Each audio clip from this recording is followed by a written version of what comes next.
มื้อนี้จะมาแนะนำวิธีเชื่อมต่อแอป FitHere กับ Smart Watch เนาะมื้อนี้จะมาสาธิตกับระบบ iOS คือ iPhone ส่วนระบบ Android คือ Samsung Oppo Huawei ก็จะคล้ายๆกันเด้อทำอิฐเข้าไปที่ห้างค้าหรือ Play Store แล้วพิมพ์คำว่า FitHere FIT-HERE เนาะ FitHere ก่อนจะเชื่อมต่อน่ะต้องสากแบตโม้งให้เต็มก่อนแล้วก็เปิดบลูทูธเนาะเปิดการเชื่อมต่อบลูทูธในมือถือฟิตเฮียเนาะมันจะโซนหน้าต่างแบบนี้กดดาวน์โหลดแล้วก็เปิดไปเลยเนาะกดยอมรับโอเค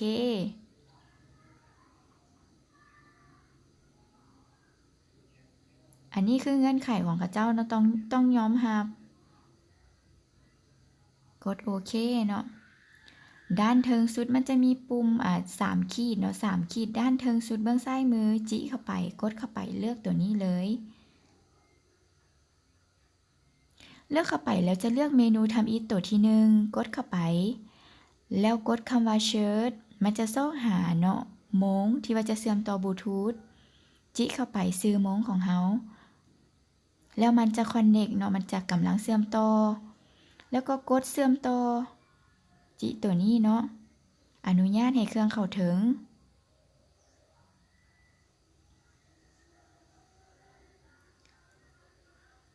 ตอนนี้ถือว่าโม้งไม่อย่างเสื่อมต่อกันเรียบร้อยเนาะโม้งหรือวันที่มันจะแล่นตามโทรศัพท์เนาะจะถึกตามโทรศัพท์โดยบ่ต้องตั้งค่า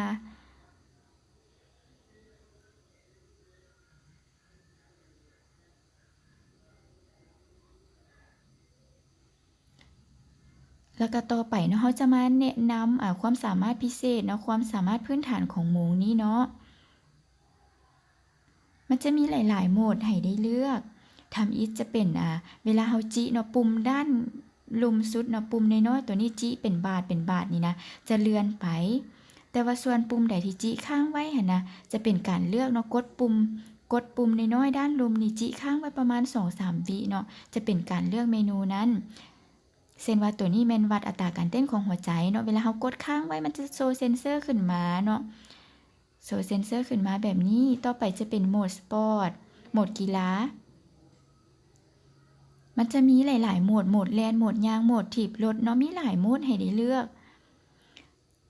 ต่อไปเนาะเฮาจะมาแนะนำอีกอันนึงอย่างที่เฮามักหันนะเมนูตัวนี้แม่นการ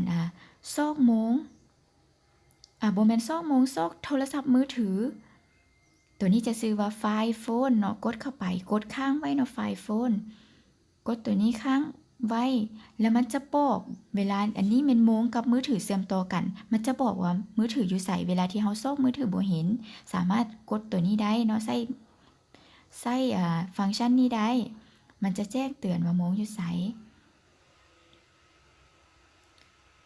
ตัวนี้เนาะโหมดตัวนี้นี่จะกลับเข้าไปโหมดออกกำลังกายเวลาเฮากดอยู่ในมือถือโม้งจะแล่นตามทันทีมันจะบอกพิกัดว่าเฮาแล่นอยู่ไสเนาะเส้นทางที่เฮาไปมันจะบันทึกอัตโนมัติจะบอกระยะทางแม่นหยังหั่นนะว่าอยู่แถวใดแม่นหยังมันจะบันทึกอยู่ในโม้ง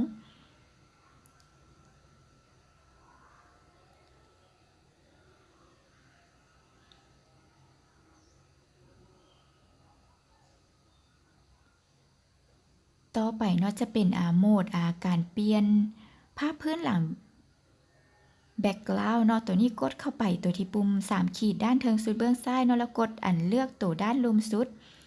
แล้วเลือกโหมดว่ามักโหมดใดเนาะจิเลือกตัวนี้ตัวอย่างเนาะแล้วกด start pushing เนาะจะเป็นการเริ่มดาวน์โหลดเนาะกดบ่แล้วต้องกดด้านลุมเพื่อดาวน์โหลดโมงจะโชว์แบบรูปแบบนี้ขึ้นมาเนาะแสดงว่าโมงกับมือถือกำลังเชื่อมต่อกันเนาะกำลังดาวน์โหลดจะใช้เวลาแป๊บหนึ่งเนาะติ๊กตอกติ๊กตอกติ๊กตอก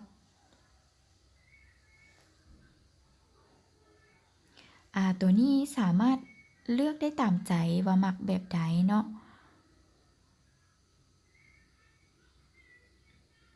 แล้วพวกหนังสือตัวนี้อันนี้ก็สามารถปรับได้เนาะโดยการกด edit ด้านเทิงมันจะบอกว่ามักหนังสือหรือว่าตัวเลขสีหยังก็สามารถเปลี่ยนได้ นี้กำลังดาวน์โหลดใกล้จะสำเร็จแล้วโอเคเนาะเวลาที่มันสำเร็จแล้วมันจะเปลี่ยนรูปแบบไปตามที่เราเลือกไว้เวลาจิปุ่มนี้จิเบาๆมันจะเลื่อนไปเนาะจะเป็นการสไลด์ส่วนเราอยากเปลี่ยนหน้าจอแบบทางลัดสินะจึงมุดหน้าจอไว้แล้วก็จิไว้ประมาณ 2-3 วิเนาะกดเข้าไปมันจะบอกมาทันทีเราก็ไปเปลี่ยนอยู่ที่มือถือตัวนี้สามารถกดเลื่อนได้ไปกด edit เนาะ edit บนนี้ตัวนี้จะเป็นภาพพื้นหลังเนาะสามารถเลือกตัวนี้จะมีโหมดหนังสืออยู่ที่ time position upper อยู่ลุมบอหรือว่าอยู่ไซมักให้หนังสืออยู่เทิงด้านเทิงเครื่องกลางด้านลุมก็สามารถกดเลือกได้เนาะส่วนตัวนี้เป็นสีของหนังสือสามารถปรับได้กดเลือกตามใจ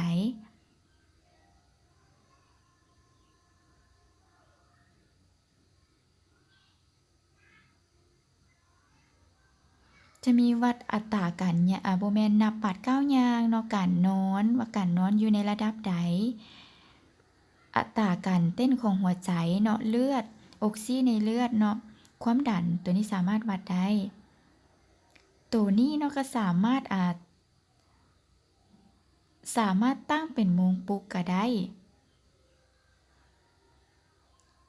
ตั้งเป็นโมงปลุกจะกดเข้าไปรูปโมงเนาะรูปโมงคือแบบอยู่ในมือถือของเฮาสินะกดเข้าไปแล้วก็สามารถเลือกได้ว่าจะตั้งโมงวันที่เดือนปีใดตั้งโมงปลุกมื้ออย่างสินะสามารถตั้งได้